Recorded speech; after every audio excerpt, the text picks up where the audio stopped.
राम राम जी। आत्म मंथन में आपका स्वागत है। मैं बात करने वाली हूँ रमा एकादशी के बारे में। देखो, रमा एकादशी जो है वो 9 तारीख को होगी, और आप लोगों को जो एकादशी शुरू हो रही है ना, वो 8/23 यानी कि 8 तारीख से स्टार्ट हो गई, और उसके बाद 9 तारीख को 10/41 तक रहेगी। ठीक है, ये टाइम पीरियड रहेगा। आपको हमेशा बताती हूँ कि पहले से ही आप लोगों ने जो है चावल नहीं खाने होते हाफ डे से। तो यहाँ पे आपने चावल नहीं खाए होंगे, वो तो मुझे मालूम ही है। ठीक है, यहाँ पर आप लोगों ने क्या करना है, देखो, अगले दिन का जो पारण है 10 तारीख का जो है, वो पारण का टाइम है 6:39 से 8:50। ठीक है, मॉर्निंग में। अब पारण के समय में व्रत खोलने के लिए आपने खिचड़ी बनानी होती है, चने की दाल की आप खिचड़ी बनाएं।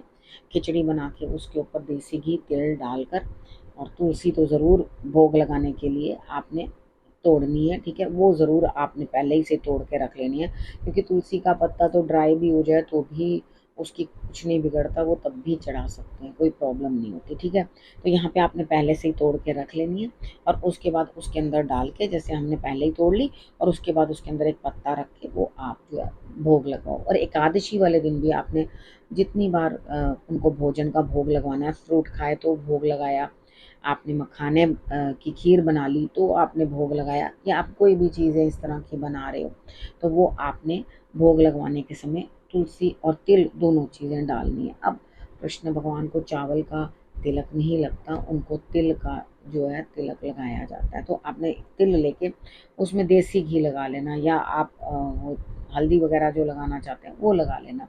ठीक है, तो उसके बाद आप उसको लगा दें। देसी घी से लगाओगे तो ज़्यादा बेटर रहेगा।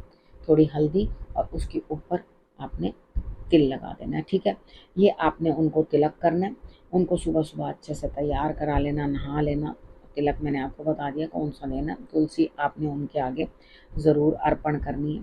ठीक है, उसके बाद जो भी भोग आप उनको लगाते हो, उनके जूठा भोग जो है वो माँ लक्ष्मी को आपने देना है। यानी कि उन्होंने भोग लगाया पहले, फिर आपने महालक्ष्मी को भी सेम वही भोजन जो है वो उनको देना है। ठीक है, इतना आपको समझ में आ गया। अब ये बड़ा वो दिक्कत आ जाती है कि कृष्ण पक्ष की करें ना करें।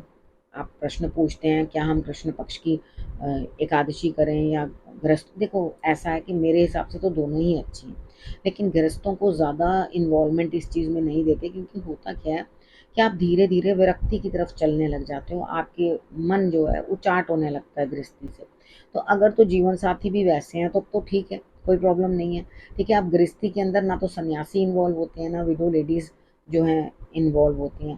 तो ज़्यादा वो लोग इसलिए उनको कहते हैं आप दोनों रखो। ठीक है, तो यहाँ पर मैं सोचती हूँ आप दोनों ही रख सकते हो। अगर आप सारी चीज़ों को बखूबी निभा रहे हो साथों साथ, तो कोई दिक्कत नहीं है कि भाई आप उस चीज़ को भी जो बड़े आराम से रख सकते हो। एक्चुअली क्या है कि अगर कृष्ण पक्ष की हो या शुक्ल पक्ष की हो, दोनों में से कोई भी हो, एकादशी हो, अब काली गाय दूध दे या सफ़ेद गाय दूध दे, तो दूध का रंग तो सफ़ेद ही है ना। तो यहाँ पर वो चीज़ आप समझोगे, कोई दिक्कत नहीं होती, आप दोनों ही रख सकते हो मेरे अनुसार। ठीक है, बाकी आप बेस्ट जज हो। ठीक है, मैं सिंपल सिंपल चीज़ें बताती हूँ, ज़्यादा कॉम्प्लिकेट नहीं करती, और ज़्यादा उनको इस तरह से नहीं बताती कि आपके समझ में ना आए। ठीक है, अब थोड़ी सी इसके बारे में, चावल तो आपको मालूम है, चावल नहीं खाते हैं एकादशी वाले दिन। ठीक है, और बाकी मैंने सब चीज़ें आपको जो है बता दी है। ठीक है, अब बाकी का आपको मैं थोड़ी सी इन शॉर्ट कथा समझा देती हूँ, बहुत डिटेल में नहीं बताऊँगी। देखो, मुचुकुंद नाम का एक राजा था, उसकी पुत्री थी चंद्रभागा। अब उसका विवाह हुआ तो उसके पति का नाम शोभन था। अब शोभन को लेकर वो ससुराल की तरफ जा रही थी। अब उधर ही एकादशी का व्रत था, वहाँ पूरा ढिंडोरा पीटने लगा। ऐलान हुआ कि भाई अब कल एकादशी है और कोई भी भोजन ग्रहण नहीं करेगा। अब ससुराल की तरफ तो बढ़ ही चुका था। अब बोलता क्या, पत्नी को कहता है आप बताओ मैं क्या करूं। तो उन्होंने कभी ऐसा ही यहाँ पर है कि बिना खाना और पूरा दिन कोई भोजन नहीं करता यहाँ पर, और जल भी ग्रहण नहीं करता। जो यहाँ पर जानवर हैं उन्हें भी खाना नहीं दिया जाता उस दिन, जब वो नहीं खाते। ये सदियों से चला आ रहा है। उसका ये कहना था कि शुरू से एकादशी वाले दिन कुछ भी खाया नहीं जाता, सभी पूरे गांव वासी जो है वो भूखे रहते हैं, नगरवासी। ठीक है, तो यहाँ पर उसने कहा ठीक है भाई, जैसा आपका यहाँ पे रिवाज है वैसा ही मैं करूँगा। अब उसको अंदर से मन तो नहीं है करने को, लेकिन वहाँ बेचैनी होने लगी। अब मेरे को भूख लग रही है, मुझे प्यास लग रही है, पानी के बिना मेरे को बहुत दिक्कत हो रही है। तो क्या हुआ, वो पानी की तरह ना बर्दाश्त कर पाने के कारण प्राण निकल गए। ठीक है, अब डेथ हो गई शोभन की। तो यहाँ पर क्या था कि वो अपना जितना जो भी काम करना था, उनका जो अंतिम संस्कार का करना होता है वो सब करके तो वो पिता के घर में ही रह गई।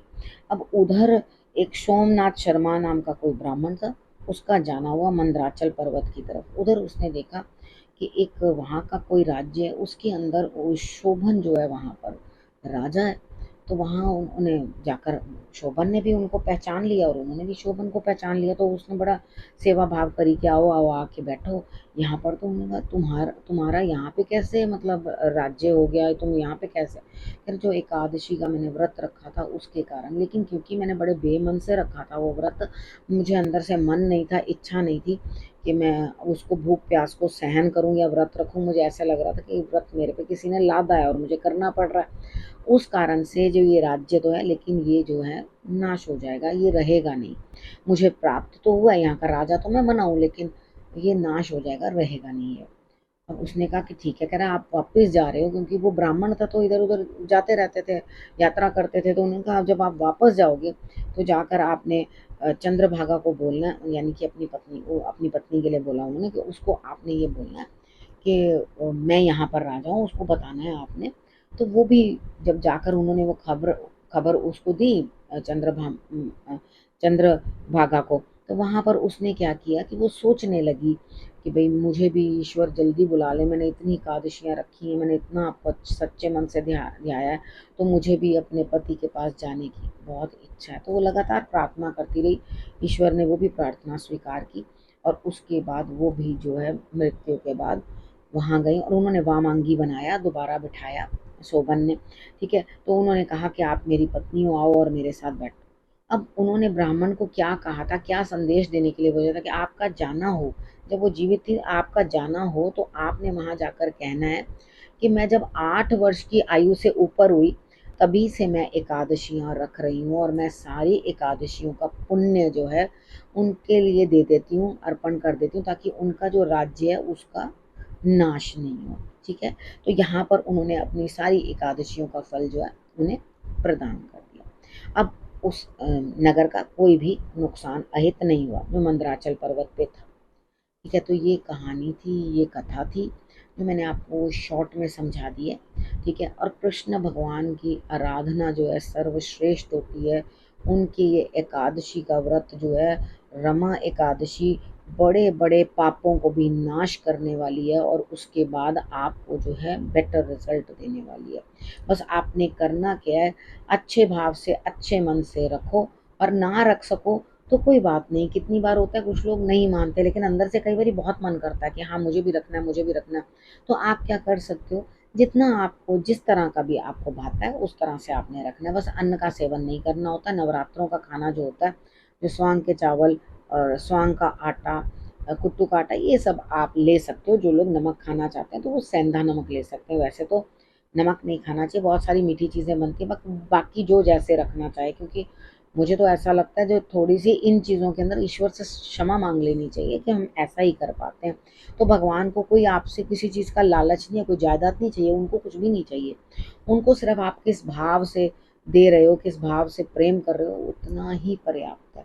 ठीक है, अब आपको पता चल गया कब है रमा एकादशी, किस तरह से आपने व्रत करना है। ठीक है, उसी दिन आपको सब समझा दिया मैंने। उस दिन गाय की भी पूजन करनी है, सेम टाइम है पूजा करने का।